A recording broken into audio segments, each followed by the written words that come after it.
ವೃತ್ತಿ ರಂಗಭೂಮಿಯ ಅಂತರಂಗದ ಸಮಸ್ಯೆಗಳ ಬಗ್ಗೆ ಇಣುಕು ನೋಟವನ್ನು ಮಾಡ್ತಾ ಇದ್ದೀವಿ ನಮ್ಮ ಪ್ರಾಬ್ಲಮ್ ಕಾರ್ಯಕ್ರಮದಲ್ಲಿ. ಸರ್, ನೀವು ಹೇಳ್ತಾ ಇದ್ರಿ ಅನುದಾನದ ಬಗ್ಗೆ ಮಾತಾಡ್ತಿದ್ರಿ.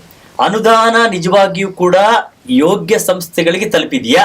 ಅದರಲ್ಲಿ ಏನಾದ್ರು ಅವ್ಯವಹಾರ ನಡೀತಿದೆ? ಅದರಲ್ಲಿ ಏನು ಅವ್ಯವಹಾರ ನಡೆದಿಲ್ಲ. ಯಾಕೆಂದ್ರೆ ಅದರದೇ ಒಂದು ಸಮೀಕ್ಷೆ ಇದೆ. ಕಂಪನಿ ನಡೆದಿರತಕ್ಕಂಥ ದಾಖಲೆಗಳು ಇರ್ತವೆ. ಎಷ್ಟು ವರ್ಷದ ಕಂಪನಿಗಳು ಯಾವುವು ಅಂತ ಎಲ್ಲವೂ ದಾಖಲೆಗಳು ಒದಗಿಸ್ತಾರೆ. ಆ ಕಂಪನಿ ತಕ್ಕನಾಗಿ ಈಗ ಈ ವರ್ಷ 1 ಕೋಟಿ ರೂಪಾಯಿ ಕೊಟ್ಟಿದ್ದಾರೆ ಅಂತಂದ್ರೆ ಆ 1 ಕೋಟಿ ರೂಪಾಯಿದಲ್ಲಿ ಆ ಖರ್ಚು ವೆಚ್ಚಗಳನ್ನ ಈ ನಮ್ಮ ಸಂಸ್ಕೃತಿ ಇಲಾಖೆಯವರು ವಜಾ ಮಾಡಿ ಅಂದ್ರೆ ಸಮೀಕ್ಷೆ ಕಳಿಸ್ತಾರೆ. ಕಂಪನಿಗಳು ಇದಾವೋ ಇಲ್ಲೋ ಅಂತ ಹೇಳಿ ಮಾಡೋದಕ್ಕೆ. ಅದರಲ್ಲಿ ಏನಾಗುತ್ತೆ, ಉಳಿದಿದ್ದನ್ನ ಹಂಚ್ತಾರೆ. ಹೇಗೆ ಕಂಪನಿಗೆ ಒಂದು 8 ಲಕ್ಷ 9 ಲಕ್ಷ, ಈಗ ಆವಾಗ ಬರೀ ಲಕ್ಷ ಇತ್ತು ನಾವು ಮಾಡಿದ ಟೈಮಲ್ಲಿ. ಈಗ 6 ಲಕ್ಷ 2 ಲಕ್ಷ 3 ಲಕ್ಷ 9 ಲಕ್ಷ ಹೀಗೆ 6 ಕಂಪನಿಗಳು ಮಾತ್ರ ಈ ಎ ಗ್ರೇಡ್ ಅಲ್ಲಿ ಇರೋದು. ಈಗ ಎ ಗ್ರೇಡ್ಗೆ ಎಷ್ಟು ಬರುತ್ತೆ? 11 ಲಕ್ಷ 10 ಲಕ್ಷ ಬರುತ್ತೆ. 12 ಲಕ್ಷ ಹೇಗೆ ಕನ್ಸಿಡರ್ ಮಾಡ್ತಾರೆ ವರ್ಷದ ಮೇಲೆ? ಸರ್, ಈಗ ಅಜ್ಜೋರ್ ಕಂಪನಿ ಈಗ ಅಜ್ಜೋರ್ ಕಂಪನಿ ಪುಟ್ಟರಾಜು ಗವಾಯಿಗಳ ಕಂಪನಿ 86 ವರ್ಷ. ಈಗ KBR ಅವ್ರದ್ದು 98 ವರ್ಷ. ಹಾಗೆ ಚಿತ್ರಿಗೆ ಕಂಪನಿ 94 ವರ್ಷ. ಈ ರೀತಿ ಇಂಥ ಕಂಪನಿಗಳಿಗೆ ಆ ಸರ್ವಿಸ್ ಅಂತಾರಲ್ಲ, ಏಜು, ಅದನ್ನೆಲ್ಲ ನೋಡ್ಬಿಟ್ಟು ಆ ಟೈಮಿಂಗು ಇದನ್ನೆಲ್ಲ ನೋಡಿ ಅವರಿಗೆ ಒಂದಿಷ್ಟು 12 ಲಕ್ಷ ಈ ಸಲ ಅವರಿಗೆ ಸ್ಯಾಂಕ್ಷನ್. ಯಾಕಂದ್ರೆ ಸರ್ಕಾರ ಕೊಡೋದೇ 1,78 ಲಕ್ಷ ವೃತ್ತಿ ರಂಗಭೂಮಿಗೋಸ್ಕರನೇ ಅದು ಇಟ್ಟಿರ್ತಾರೆ. ಸಮೀಕ್ಷೆ ಎಲ್ಲ ಸೇರಿ ನಮ್ಮ ಖರ್ಚನ್ನು ಸೇರಿ ಕೂಡ ಅದರಲ್ಲಿ ಈ ರೀತಿ 8, 10, 11, 6, 4, 3. ಆಮೇಲೆ ಇನ್ನೂ ಕೆಲವೊಂದು ಏನಾಗಿದೆ ಅಂದ್ರೆ ಈ ಸಣ್ಣ ಪ್ಲೇಸ್ಗಳಲ್ಲಿ ಅದರಿಂದನೇ ಒಂದು 10-12 ಜನ ಜೀವನ ಮಾಡ್ತಕ್ಕಂಥ ಚಿಕ್ಕ ಕಂಪನಿಗಳಿದಾವೆ. 7 ಕಂಪನಿಗಳಿದಾವೆ. ಅವ್ರು ಏನಂದ್ರೆ ದೊಡ್ಡ ಥಿಯೇಟರ್ ಕಟ್ಟಕ್ಕಾಗಲ್ಲ, ದೊಡ್ಡವ್ರು ಕ್ಯಾಂಪ್ ಮಾಡಕ್ಕಾಗಲ್ಲ, ಆದ್ರೆ ಬದುಕ್ತಾರೆ. ಅವರು ಕಲೆಯಿಂದನೇ ಬದುಕ್ತಾ ಇದ್ದಾರೆ. ನಾನು ಪ್ರತ್ಯಕ್ಷವಾಗಿ ನೋಡ್ರು. ನಾನು ಕೊಡ್ತಕ್ಕಂಥ ಸಣ್ಣ ಅನುದಾನದಲ್ಲಿ ಬದುಕ್ತಕ್ಕಂಥ ಅವ್ರಂದ್ರೆ ಯಾವ್ದೋ ಒಂದು ಕಟ್ಟೆ ಮೇಲೆ ನಾಟಕ ಆಡ್ತಾರೆ. ಅವರು ಯಾವ್ದೋ ಒಂದು ದೇವಸ್ಥಾನದಲ್ಲಿ ನಾಟಕ ಆಡ್ತಾರೆ. ಅವ್ರೊಂದು 5-6 ಜನ ಒಂದು ಕುಟುಂಬ ಇರುತ್ತೆ. ಅವರು ನಾಟಕನೇ ಅಲ್ಲ ಅಂತ. ಏಳು ಕಂಪನಿ ಇದೆ ಸರ್. ಅವ್ರಿಗೆ ನಾನು ಮೆಂಬರ್ ಆಗಿದ್ದಾಗ ನಾನು ಸಮೀಕ್ಷೆಗೆ ಹೋದಾಗ ನಡೆದ ಕಥೆ ಇದು. ಅದನ್ನ ನಾವು ಈ ವೇಷಗಾರರ ಕಂಪನಿ ಅಂತ ಕರಿತೀವಿ. ವೇಷಗಾರ ಕಂಪನಿ ಅಂತ ವೇಷಗಾರ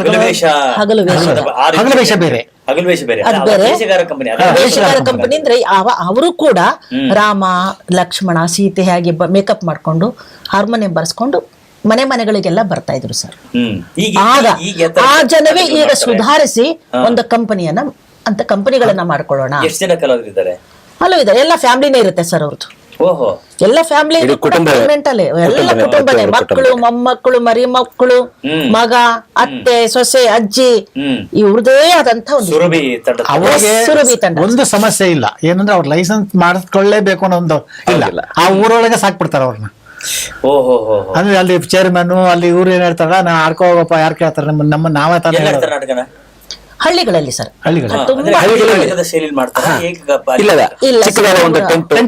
ಬಟ್ಟೆ ಥಿಯೇಟರ್ ಕಟ್ಕೋತಾರೆ. ಸೈಡ್ ವಾಲ್ ಅಂತೀವಿ ನಾವು ಇಲ್ಲಿ. ಸೈಡ್ ವಾಲ್ ಅಲ್ಲೇ ಕಟ್ಕೊಂಡು ಆ ಬಟ್ಟೆದೇ ಸ್ಟೇಜ್ ಹಾಕೊಂಡ್ಬಿಟ್ಟು ಒಂದು ಚಿಕ್ಕದಾದ ಒಂದು ಪರದೆ ಗಿಡದ ಎಲ್ಲ ಇಟ್ಕೊಂಡಿರ್ತಾರೆ. ಮೊದಲಿತ್ತು ಸರ್, ಈಗ ಈಗ ಸುಧಾರಿಸಿದ್ದಾರೆ. ಯಾವಾಗ ಅನುದಾನ ಬರಕ್ ಶುರು ಆಯ್ತಲ್ಲ, ಅನುದಾನ ಬರಕ್ ಶುರು ಆದ್ಮೇಲೆ ಅವಾಗ ಅದರಿಂದ ಬಂಡವಾಳ ಮಾಡ್ಕೊಂಡು ತಗಡುಗಳು ತಗೊಂಡು ಥಿಯೇಟರ್ಗಳನ್ನ ಹಾಕ್ಸೋದು.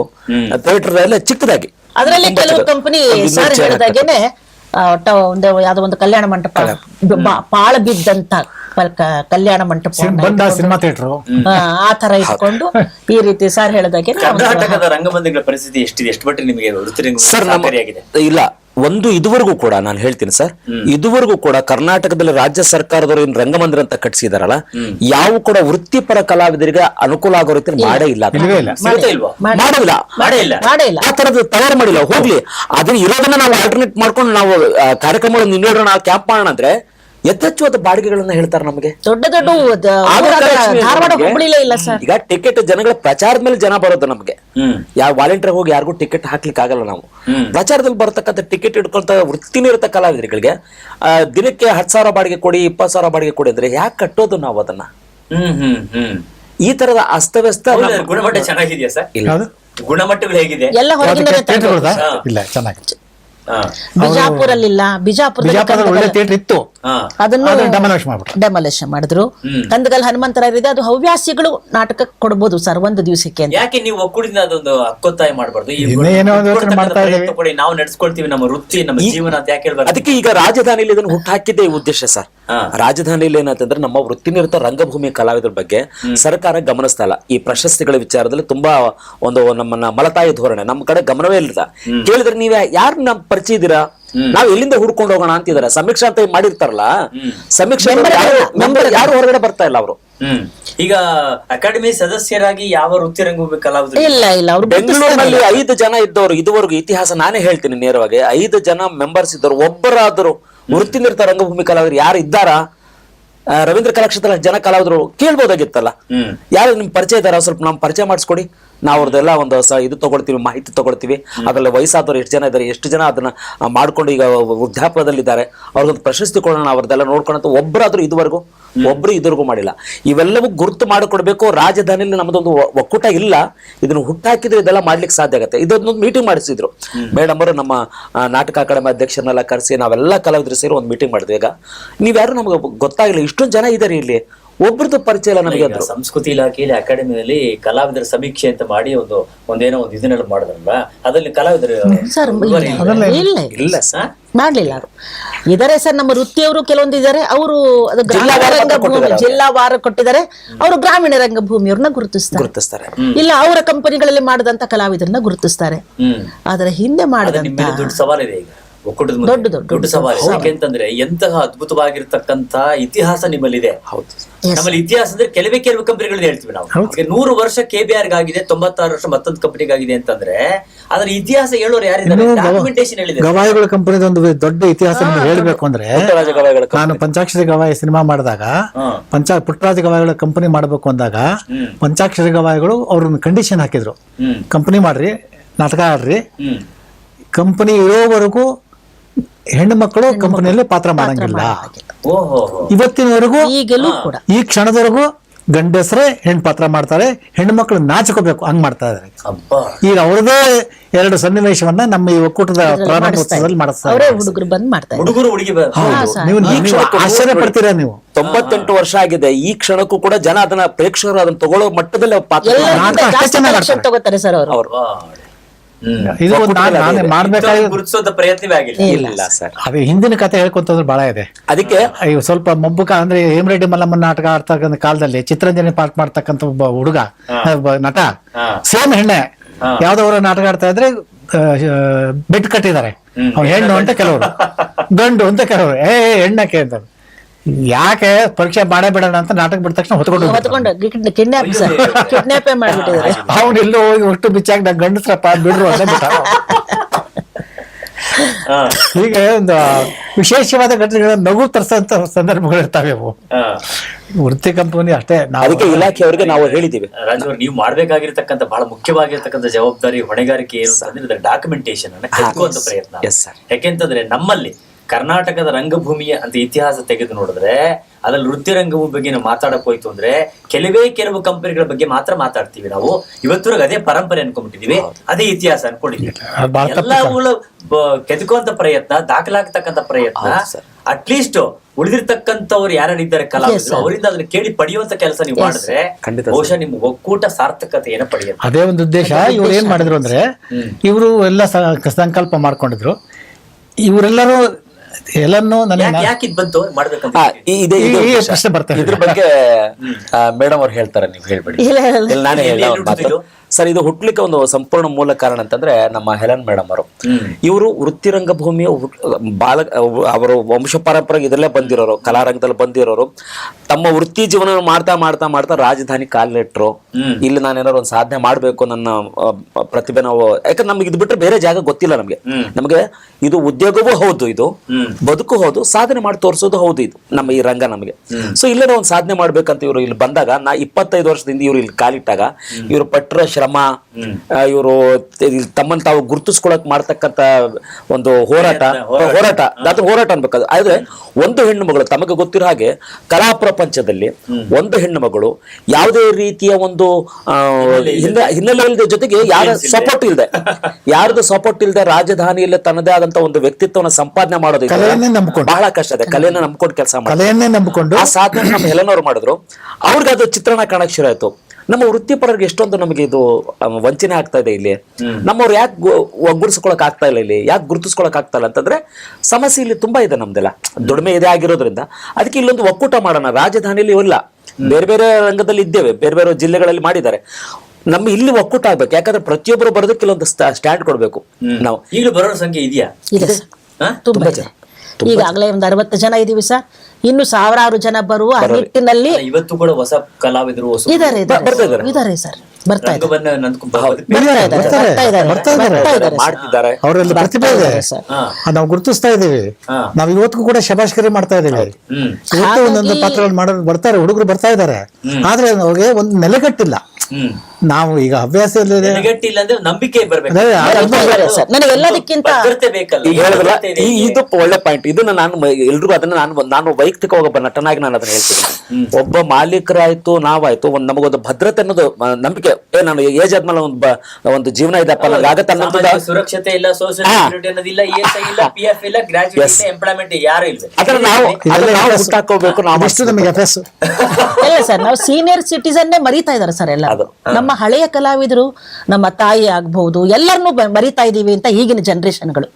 ನಮ್ಮದನ್ನೇ ನಾವು ನೋಡ್ಕೊಳ್ತೀವಿ. ಇಲಾಖೆಗೆ ಯಾರ್ಯಾರು ಕರೆದಾಗ ನನ್ನದಷ್ಟೇ ನಾನು ಕೇಳ್ತೀನಿ ವಿನಃ, ಈ ಕಡೆ ಬಂಗಾರೀಶ್ವರ್ ಇವತ್ತು ನಾವು ಇವ್ರನ್ನ ರಾಜ್ಯಾಧ್ಯಕ್ಷರು ಮಾಡಿದೀವಿ ಅಂತಂದ್ರು ಕೂಡ ಇವರು ಯಾವ ಪ್ರಶಸ್ತಿಯನ್ನ ತಗೊಂಡಿದ್ದಾರೆ? ಗುಬ್ಬಿ ವೀರನ ಪ್ರಶಸ್ತಿ ನೋಡಿದ್ರೆ ಇವರಿಗೆ ಆಗ್ಬೇಕಾಗಿತ್ತು ನಮಗೆ. ಅಂತಹ ವ್ಯಕ್ತಿತ್ವ ಉಳ್ಳಂತವ್ರು. ಒಂದು ನಾಟಕ ಅಕಾಡೆಮಿ ಪ್ರಶಸ್ತಿ PR ರಾಜು ಅವ್ರಿಗಾಗಿಲ್ಲ. ಇದೇ ರೀತಿ ಇದ್ರೆ ಹಿಂದೆ ಇರುವಂತ ಎಷ್ಟು ಹಿರಿಯ ಕಲಾವಿದರಿದ್ದಾರೆ. ಎಲ್ಲವನ್ನೂ ಬಿಟ್ಟು ನಾವು ಯಾಕೆ ಸರ್ಕಾರ ನಮ್ಮನ್ನು ನೋಡ್ತಾ ಇಲ್ಲ ಅಂದಾಗ ನಮ್ಮಲ್ಲಿ ಒಗ್ಗಟ್ಟಿಲ್ಲ. ನೀವೆಲ್ಲರೂ ಸೇರಿ ಬನ್ರಿ, ಪ್ರತಿಯೊಬ್ಬರ ಮಾತಿನಲ್ಲೂ ಅದೇ ಬಂದಿದ್ದು. ಎಲ್ಲಿ ನಮ್ಮನ್ನ ಮರೀತಾರೋ ಅನ್ನೋದಕ್ಕಿಂತ ಹಳೆ ಕಲಾವಿದರು, ಹಳೆ ವಿಚಾರಗಳು, ಕಂಪನಿ ಅಂದ್ರೆ ಪ್ಯೂರ್ ಅಂತಾರಲ್ಲ ಸರ್, ಒರಿಜಿನಾಲಿಟಿ, ಆ ವೃತ್ತಿ ರಂಗಭೂಮಿಯ ಸೊಗಡು ಅದು ಮರ್ತು ಹೋಗ್ಬಿಡುತ್ತೆ ಸರ್. ಈ ಸಿನಿಮಾ ಹಾವಳಿಯೊಳಗೆ ಸಿಕ್ಕು ನಾವು ಮರೆತು ಬಿಡ್ತೀವಿ. ಅದನ್ನ ಜೀವಂತ ಇಡೋಕ್ಕೋಸ್ಕರನೇ ಈ ಒಕ್ಕೂಟ ಅಂತ ನನ್ನ ಒಂದು ಕಲ್ಪನೆ ಇತ್ತು ಸರ್. ಇದನ್ನ ಮಾಡಬೇಕು, ಸರ್ಕಾರದ ಕಣ್ಣು ತೆರೆಸ್ಬೇಕು, ಸರ್ಕಾರ ನಮ್ಮನ್ನ ನೋಡ್ಬೇಕು.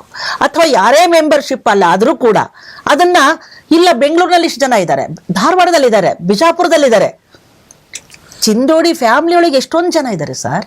ಎಲ್ಲರಿಗಿಂತ ಸೀನಿಯರ್ ನೋಡಿದ್ರೆ ನಮಗೆ ಬಂಗಾರಣ್ಣವ್ರು ಅಂತೀವಿ. ಈಗ ಇದಾರೆ ಅಂತಲ್ಲ, ಅವರಿಗೆ ಯಾವ ಒಂದು ಸಿಗಬೇಕಾದಂತ ಪ್ರಶಸ್ತಿಗಳು ಸಿಗ್ಲಿಲ್ಲ ನಮಗೆ. ಸ್ವಲ್ಪ ಸ್ವಾಭಿಮಾನಿಗಳು ಅವರೇ ಆಗಿರ್ತಾರೆ.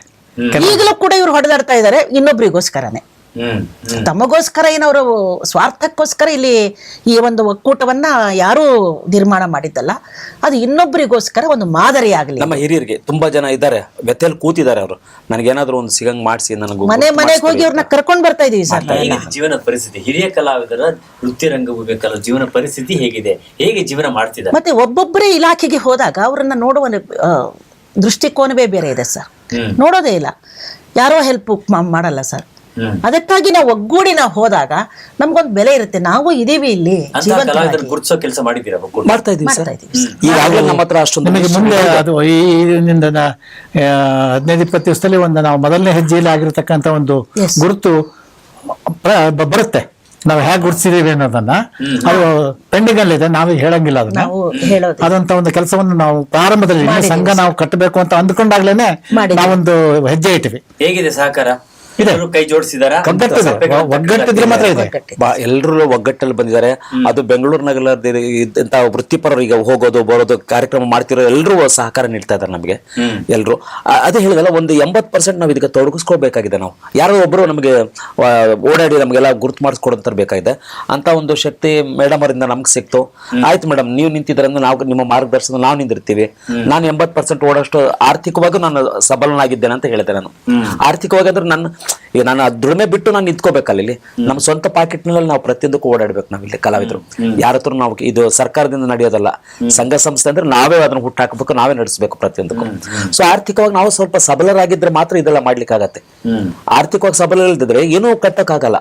ಉದಾಹರಣೆಗೆ ಒಕ್ಕೂಟದ ನಾವು ಇವೆಲ್ಲ ಕೆಲಸಗಳು ಮಾಡ್ತಾ ಇದೀವಿ, ಒಂದು ಇನ್ವಿಟೇಷನ್ ಮಾಡಿಸೋದಾಯ್ತು, ಬೇರೆ ಕಾರ್ಯಕ್ರಮ ನಡೆಸೋದಾಯ್ತು, ಎಲ್ಲರೂ ಸಹಕಾರ ತಗೊಂಡು ಮಾಡ್ತಾರೆ. ನಮ್ಮ ಪೌರಾಣಿಕದರಾಗಬಹುದು ಅವರೆಲ್ಲ ತುಂಬಾ ಯಾಕೆ ಮಾತಾಡ್ತಿದ್ರೆ ಸಂಘ ಸಂಸ್ಥೆಗಳನ್ನ ಕಟ್ಟತಕ್ಕಂಥದ್ದು ತುಂಬಾ ಸುಲಭ, ಅದನ್ನ ನಿರ್ವಹಣೆ ಮಾಡ್ತಕ್ಕಂಥ ಮುಂದುವರ್ಸೋದಿದೆಯಲ್ಲ ಬಹಳ ದೊಡ್ಡ ಸವಾಲು. ಬಹಳ ದೊಡ್ಡ ಸವಾಲು. ನೀವೆಲ್ಲ ಹಿರಿಯರಿದ್ದೀರಿ, ಆದ್ರೆ ಎಲ್ಲರನ್ನು ಒಮ್ಮತಕ್ಕೆ ತಗೋಬೇಕಲ್ಲ, ಎಲ್ಲರನ್ನು ಒಳಗಡೆ ಕರ್ಕೋಬೇಕಲ್ಲ, ಮತ್ತು ನೀವು ಹುಡುಕ್ಬೇಕಲ್ಲ, ಅವ್ರನ್ನ ಅವ್ರಿಗೆ ಜವಾಬ್ದಾರಿ ಕೊಡ್ಬೇಕಲ್ಲ, ರೆಪ್ರೆಸೆಂಟೇಷನ್ ಕೊಡ್ಬೇಕಲ್ಲ, ಡಿಸೆಂಟ್ರಲೈಸೇಷನ್ ಮಾಡ್ಬೇಕು. ನೀವೇ ಎಲ್ಲ ಅಧಿಕಾರನ ಇಟ್ಕೊಂಡ್ರೆ ಏನಾಗುತ್ತೆ? ಅವ್ರವ್ರ ಜವಾಬ್ದಾರಿಗಳನ್ನು ಕೊಟ್ಟಾಗ ಜಿಲ್ಲೆಗಳಲ್ಲಿ ಏನ್ ಕೆಲಸ, ಇವರು ಈ ಪ್ರಸ್ತಾವನೆ ತಗೊಂಡ್ ಬಂದಾಗ ಫೋನ್ ಮಾಡಿದ್ದೆವು, ನೀವು ರಾಜ್ಯಾಧ್ಯಕ್ಷರಾಗಬೇಕು. ನೀವೇನಂದ್ರಿ? ನಾನು ಆಗಲ್ಲ ಅಂದೆ. ಮೊದಲನೇ ಪ್ರಶ್ನೆ ಅದು, ಆಗಲ್ಲ, ನನಗೆ ಬೇಡ. ಯಾಕಂದ್ರೆ ನನ್ನ ಮಾತು ಕೇಳೋಂತ ಕೆಲವೇ ಜನಗಳಿದ್ರು ಕೂಡ ಅವ್ರು ಕೇಳೋಂಗಿದ್ರೆ ಮಾತ್ರ ನಾನು ಮಾಡಕ್ ಸಾಧ್ಯ. ಅಂದ್ರೆ ಒಂದು ಸಂತೋಷ ನನಗೇನಿದೆ ಅಂದ್ರೆ, ಇಡೀ ಕರ್ನಾಟಕದಲ್ಲಿ ಎಲ್ಲಾ ನಾಟಕ ಕಂಪನಿ ಮಾಲಕರಾದ್ರೂ ಕೂಡ, ಕಲಾವಿದರಾದ್ರೂ ಕೂಡ ನನ್ನ ಬಗ್ಗೆ ಒಂದು ಪ್ರೀತಿ ಇದೆ, ಗೌರವ ಇದೆ. ಅದು ನಾನು ಇವತ್ತಿನವರೆಗೂ ಕಾಪಾಡ್ಕೊಂಡು ಬಂದಿದ್ದೇನೆ. ಆ ನಂಬಿಕೆ ಇದೆ. ಆದ್ರೆ ಅದನ್ನ ನಾವು ಕ್ಯಾಶ್ ಮಾಡ್ಕೋಬೇಕು ಅಂದ್ರೆ ಏನಾದ್ರೂ ಒಂದು ಸಂಘ ಸಂಸ್ಥೆ ಬೇಕು ಅಂತ ನಮಗೂ ಇತ್ತು, ಮನಸ್ಸಲ್ಲಿತ್ತು. ಆದ್ರೆ ನಾವು ಅದನ್ನ ಪ್ರಯತ್ನ ನಾನು ಖಂಡಿತ ಮಾಡಿರ್ಲಿಲ್ಲ, ಅದನ್ನ ಒಪ್ಕೋತೀನಿ. ಇವ್ರು ಬಂದಾಗ ನನಗೆ ಇವ್ರನ್ನ ಒಪ್ಸೋದ್ ಕಷ್ಟ, ಬೇಡ ಯಾಕೆ ಬೇಕು ನನಗೆ ಅಂತ ನಾನು ಸುಮ್ಮನೆ ಐತೆ. ಇವ್ರುಗಳು ಬಲವಂತ ಬಹಳ ಮಾಡಿದ್ರು. ಮಾಲೀಕರನ್ನು ಮಾತಾಡ್ಸೋಕಾಗಿದ್ಯಾ? ಆಗಿದೆ, ಎಲ್ಲರೂ ಬಹಳ ಖುಷಿ ಪಟ್ಟಿದ್ದಾರೆ. ಪ್ರತಿಯೊಬ್ಬ ಮಾಲೀಕರುಗಳು ಯಾವ ರೀತಿ ಖುಷಿ ಪಟ್ಟಿದ್ದಾರೆ ಅಂದ್ರೆ, ರಾಜಧಾನಿಯಲ್ಲಿ ನೀವು ಮಾಡಿದ್ರಲ್ಲ ಇದು ನಮ್ಗೊಂದು, ಈಗ ಉದಾಹರಣೆ ಬಾಹ್ಯಾಕಾಶ ಸ್ಟೇಷನ್ ಅಂತ ಹೇಳ್ತೀವಿ ಗೊತ್ತಾ, ಇಲ್ಲಿಂದ ಹೋಗಿ ಬಾಹ್ಯಾಕಾಶ ಉಳ್ಕೊಳ್ಳೋಕೆ ಏನ್ ಬೇಕು, ಆತರ ಇದೊಂದು ಸ್ಟೇಷನ್ ಆಯ್ತು ನಮ್ಗೆ. ಯಾಕಂದ್ರೆ ರುಚಿ ಕಂಪನಿಯ ಹಳೆ ಕಂಪನಿಗಳಲ್ಲಿ ಮಾಲಕನೇ ನಾನು ಆದ್ರಿಂದ ನಾನೇ ಒಪ್ಕೋಬೇಕಾಗ್ತಲ್ಲ ಮೊದಲನೇದು. ರಾಜಧಾನಿ ಇರ್ತಾರಲ್ಲ, ಏನ್ ಕೊರತೆ ಕುಂದುಕೊರತೆ, ಇವ್ರ ಮುಖಾಂತರ ನಾವು ಹೋಗೋಣ ಸರ್ಕಾರಕ್ಕೆ, ನಮಗೊಂದು ಸ್ಟ್ಯಾಂಡ್ ಸಿಕ್ತು ನಮಗಲ್ಲಿ. ಇಲ್ಲಾಂದ್ರೆ ನಾವು ಬಂದು ನಮ್ಮ ಪಾಡಿ ನಾವು ಪರಿಚಯ ಮಾಡ್ಕೋಬೇಕಾಯ್ತು, ಹೇಳ್ಬೇಕಾಗಿತ್ತು. ಈಗ ನೀವು ಒಂದು ಆಫೀಸರ್, ನಿಮ್ಮ ಹತ್ರ ಬಂದು ನಾನು ಹೇಳ್ಕೊಂಡು, ಈಗ ಸೀರಿಯಲ್ ನಟರನ್ನ, ಸಿನಿಮಾ ನಟರನ್ನ ಬೇಗ ಗುರುತು ಹಿಡಿದ್ಬಿಡ್ತೀರಾ. ಈಗ ರಂಗಭೂಮಿ ಕಲಾದಂತ ನಾನು ಬಂದಾಗ ಡೌಟ್ ಅಲ್ಲೇ ನೋಡ್ತಾರೆ, ರಂಗಭೂಮಿ ಕಲಾದನ್ನ, ನಾಟಕದವರ ಏನು ಹೀಗ್ ಮಾತ್ರ. ಈಗ ನನ್ಗೆ ಇದು ನಾವು ಯಾಕೆ ಕೆಲವೊಂದು ಬದಲಾವಣೆ ಆಯ್ತಂದ್ರೆ ರಂಗಭೂಮಿಯಲ್ಲಿ ವಿಷ್ಣುವರ್ಧನ್ ತರ ಮಾಡ್ಲಿಕ್ಕೆ ಕಾರಣ ಏನಾಯ್ತಪ್ಪ ಅಂತಂದ್ರೆ, ಬದಲಾವಣೆ ಮಾಡ್ಕೋಬೇಕಾಯ್ತು ನಮ್ಮ ವೃತ್ತಿಯಲ್ಲಿ ನಾವು. ಒಂದು ರೆಕಗ್ನೈಸಿಂಗ್, ಇವ್ರು ಈ ಆರ್ಟಿಸ್ಟ್ ಇದ್ರೆ ನಮ್ಗೆ ಚೆನ್ನಾಗತ್ತಪ್ಪ ಅಂತ ಬೆಳೆಸ್ಕೊಳ್ತಾ ಒಂದು ವಾತಾವರಣ ಬೇಕಾಗಿತ್ತು. ಸೊ ನನ್ನ ವೇಷಭೂಷಣ, ನನ್ನ ನಡೆ ನುಡಿಯೋದಲ್ಲ ಅದಕ್ಕೆ ಪೂರಕವಾಗ್ತಾ ಇತ್ತು ಅಂತ ಹೇಳ್ಬಿಟ್ಟು ಅದನ್ನ ನಾವು ಬಳಸ್ಕೊಂಡ್ವಿ. ಅದನ್ನ ನಮ್ಮ ವೃತ್ತಿ ರಂಗಭೂಮಿಯಿಂದ ನಮ್ಗೆ ಅದೊಂದು ಅನುಕೂಲ ಸಿಕ್ತು. ಹೀಗೆ ಗುರುತು ಹಿಡಿಯೋರ್ಬೇಕು ನಮ್ಗೆ. ಈಗ ಹಾಗೆ ಬಂದಿದ್ರೆ ಯಾರು ನಮ್ಮನ್ನು ಗುರುತು ಹಿಡಿತಿರಲ್ಲ. ಈ ಸಮಸ್ಯೆಗೆ ನಮ್ದು ಇದೊಂದು ಸ್ಟ್ಯಾಂಡ್ ಆಗಿದ್ರಿಂದ, ಅದ್ಭುತವಾದಂತ ರಾಜ್ಯದಲ್ಲಿ ಒಂದು ಸ್ಟ್ಯಾಂಡ್ ಆಗಿದ್ರಿಂದ ಇಲ್ಲಿಂದ ಸಂಘಟನೆ ಶುರು ಆಗುತ್ತೆ. ಇಲಾಖೆ ಕೂಡ ನಮ್ಗೆ ಒಳ್ಳೆ ಸಪೋರ್ಟ್ ಮಾಡ್ತಾ ಇದೆ ಸರ್. ಇದನ್ನ ಹುಟ್ಟಾಕಿದೀವಿ ಅಂತ ಗೊತ್ತಾದ ಮೇಲೆ ನಮ್ಮನ್ನ ತುಂಬಾ ಚೆನ್ನಾಗಿ ಬರಮಾಡ್ಕೊಂಡಿದ್ದಾರೆ, ನಮ್ಮ ಬೇಡಿಕೆಗಳನ್ನ ಆಲಿಸ್ತಾನೂ ಇದಾರೆ. ಇದು ಭದ್ರವಾಗಿ ನಿಲ್ಲಬೇಕು ಅಂತ ನಾವು ಪ್ರಯತ್ನ ಅಷ್ಟೇ. ಈಗ ಏನಾದ್ರೆ ನಾವು ಹೋಗಿ ನಮ್ಮ ಧೋರಣೆಯನ್ನು ಮುಂದಿಟ್ಟಾಗ ಅವ್ರು ಸ್ವಲ್ಪ ಅಲುಗಾಡ ಅಂತ ಸ್ಥಿತಿ ಒಳಗೆ ಬಂದಿದ್ದಾರೆ. ನಾನು ಕೇಳ್ತೀನಿ ಪ್ರಶ್ನೆಗಳು ನಿಟ್ಟಿನಲ್ಲಿ ಇದಾರೆ, ಸ್ವಲ್ಪ ಕೇಳಿಸ್ಕೊತಾರೆ. ನಾನು ಅವ್ರ ಪ್ರಶ್ನೆಗಳು ಕೇಳಿದಾಗ ಅವ್ರಿಗೆ ಉತ್ತರಗಳು ಹೇಳಕ್ ಆಗ್ತಾ ಇಲ್ಲ ಯಾರಿಗೂ, ಎಷ್ಟೋ ಜನರಿಗೆ. ಅವಾಗ ಏನಾಗಿದೆ, ನಮ್ಗೆ ಗಟ್ಟಿ ಆಗಿದೆ. ನಾವೀಗ ನಾವು ಸುಮ್ಮನೆ ಇದ್ವಿ ಅಂತ ಸುಮ್ಮನೆ ಇದೆ, ಒಂಥರ ಈ ಬುದ್ಧಿ ಕೆದಕ್ದಂಗೆ ಆಗಿದೆ ನಮ್ಗೆ. ತಕ್ಷಣದಲ್ಲಿ ಏನಾಗಬೇಕು ಅಂತ ಕೇಳ್ತಿದ್ದೀರಾ? ತಕ್ಷಣದಲ್ಲಿ ಈಗ ತತ್ಕ್ಷಣದಲ್ಲಿ ನಮ್ಮ ವೃತ್ತಿನಿರತ ರಂಗಭೂಮಿ ಕಲಾವಿದರು ಏನಿದ್ದಾರೆ ಅವರಲ್ಲಿ ಬಹಳಷ್ಟು ಜನ, ಒಂದು ವಯಸ್ಸಾದವ್ರು ಕೆಲವರು ತುಂಬಾ ಜನ ಇದ್ದಾರೆ. ಅವರೆಲ್ಲ ಅವ್ರ ಕಲ್ಪನೆ ಇರೋದು ನನಗೊಂದು ಪ್ರಶಸ್ತಿ ಕೊಡಿಸಿ, ನನಗೆ ನನ್ನ ಸಾರ್ಥಕತೆ ಕೊನೆ ಜೀವನದ ನನ್ನ ಸಂತೋಷ ಅದು ಅಂತಕ್ಕಂಥವ್ರು ಬಹಳಷ್ಟು ಜನ ಇದ್ದಾರೆ. ಅದ್ರ ಬಗ್ಗೆ ಒಂದು ಪ್ರಯತ್ನ ನಡೀತಾ ಇದೆ. ನಮ್ಗೊಂದು ಆಫೀಸ್ ಬೇಕಾಗಿದೆ ಇಲ್ಲಿ ನಮ್ಮ ಬಂದು. ಯಾಕಂದ್ರೆ ಎಲ್ಲಿಂದನೋ ಬಂದಾಗ ಅವ್ರು ಉಳ್ಕೊಳ್ಳೋಕೆ ಒಂದು ವ್ಯವಸ್ಥೆ ಏನೂ ಇಲ್ಲ ನಮ್ಮಲ್ಲಿ. ತುಂಬಾ ಅನನುಕೂಲತೆ ಇದೆ. ನಾವೆಲ್ಲ ಅಂದ್ರೆ ಹೇಳಿದ್ನಲ್ಲ, ನಾವೆಲ್ಲ ನಮ್ಮ ದುಡಿಮೆಗಳಲ್ಲೇ ಬದುಕನ್ನು ನಡೆಸ್ತಾ ಇರೋರು. ಬೇರೆ ಆದಾಯದ ಮಾರ್ಗ ನಮ್ಗೆ ಏನೂ ಇಲ್ಲ. ಪ್ರೋಗ್ರಾಮ್ ಆದಾಗ ಮಾತ್ರ ನಮ್ ಕೈಗಣ, ಪ್ರೋಗ್ರಾಮ್ ಆಗಿದ್ರೆ ನಮ್ ಕೈಲಿ ದುಡ್ಡಿಲ್ಲ. ಈಗ ನಾನು ಪ್ರೋಗ್ರಾಮ್ ಸೀಸನ್ ಅಲ್ವಾ, ಸೀಸನ್ ಅಲ್ಲಿ ಮಾತ್ರ ನೀವು ದುಡ್ಡು ಮಾಡೋದು ಆಗಲ್ಲ, ವರ್ಷ ಪೂರ್ತಿ ಇರುತ್ತೆ ದುಡಿಮೆ ನಿಮಗೆ. ಅದನ್ನ ವೃತ್ತಿ ರಂಗಭೂಮಿಲಿ ಇದೆ. ಕೆಲವರು ವೃತ್ತಿ ರಂಗಭೂಮಿ ರಿಟೈರ್ಡ್ ಆಗಿ ಬಂದವರು, 60 ವರ್ಷ ಮೇಲ್ಬಿಟ್ಟೆ ಯಾರು ಮಹಿಳೆಯರನ್ನ ತಗೊಳ್ಳೋದು ಇಲ್ಲ. ಪುರುಷರಿಗೆ ಸ್ವಲ್ಪ ಅವಕಾಶಗಳಿರುತ್ತೆ, ಮಹಿಳೆಯರಿಗಿರೋದಿಲ್ಲ. ಅಂತ ಮಹಿಳೆಯರು ತುಂಬಾ ಜನ ಇದ್ದಾರೆ. ಎಷ್ಟು ವರ್ಷದಿಂದ ಪಾತ್ರ ಮಾಡ್ತಿದ್ದಾರೆ? ಎಷ್ಟು ವರ್ಷದವರೆಗೂ ಪಾತ್ರ ಮಾಡ್ತಾರೆ?